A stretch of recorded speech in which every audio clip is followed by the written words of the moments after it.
A report released last week by the United Nations shows that the number of new HIV infections in East Asia has declined by 25%, thanks partly to HIV prevention programs.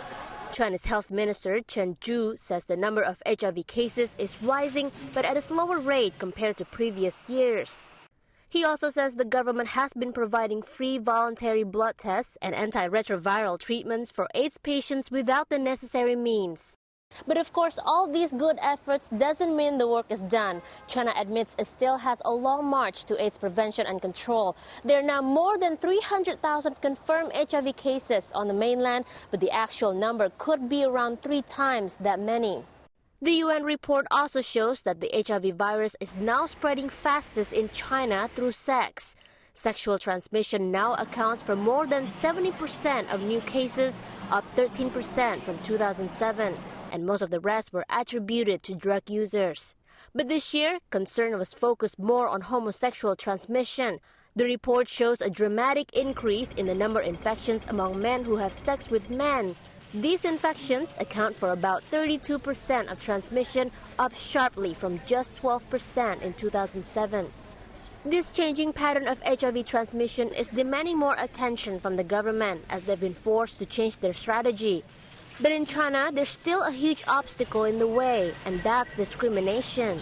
William Valentino is the co-director of the HIV/AIDS Media Studies program at Tsinghua University. We have to understand people living with AIDS are not, just something that you feel sorry for. It's like any other disease. Valentino says many people refuse to be tested because they fear they might be discriminated against by employers or even by family members. According to a UN survey, HIV sufferers in China faced widespread discrimination and stigma. Incredibly, more than 10% of sufferers in China said they had been refused medical care at least once. Even just sitting, especially in China, where everybody sits at the table and eats together and uses chopsticks out of one, everybody says, oh my God, I can't sit down to the same table with somebody that has HIV/AIDS. And that's where the importance of education comes in. It's commonly known throughout much of the world that the virus can only be transmitted through sex, intravenous drug use, blood transfusion, or passed from a mother to her unborn child.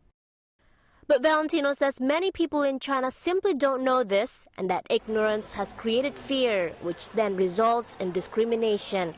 That's why he says the media has a tremendous opportunity and responsibility to promote awareness about the disease. There's a saying that the former head of UN AIDS, his name is Peter Piot, and he always said that journalists can save more lives than doctors. To break the stigma, the government has launched a video campaign last week featuring NBA star Yao Ming in Beijing. The message will be shown on 20 large outdoor screens in 12 cities. UNAIDS chief Michel Sidibe says the event shows positive signs that China is becoming more open when it comes to AIDS. China was chosen as the place to launch this year's UNAIDS report, in part to push China's leaders to work with non-government groups, many of whom either operate unofficially in China or are closely monitored. But even though the government has put a lot of money and research into AIDS prevention, it still remains sensitive about the issue. The Associated Press reported that just last week, a group of more than 30 AIDS patients were detained in Beijing after protesting for compensation outside the Health Ministry building. Sidibe says that China has agreed to hold an AIDS Human Rights Forum next year to discuss issues including patient care, the role of women in society, sex workers, and the gay community. The figures show that the HIV prevention work is making a difference here in China, but with many of the country's 1.3 billion people still in the dark about HIV awareness, the fight against the virus is an ongoing battle. Sylvia Gunawan, BON.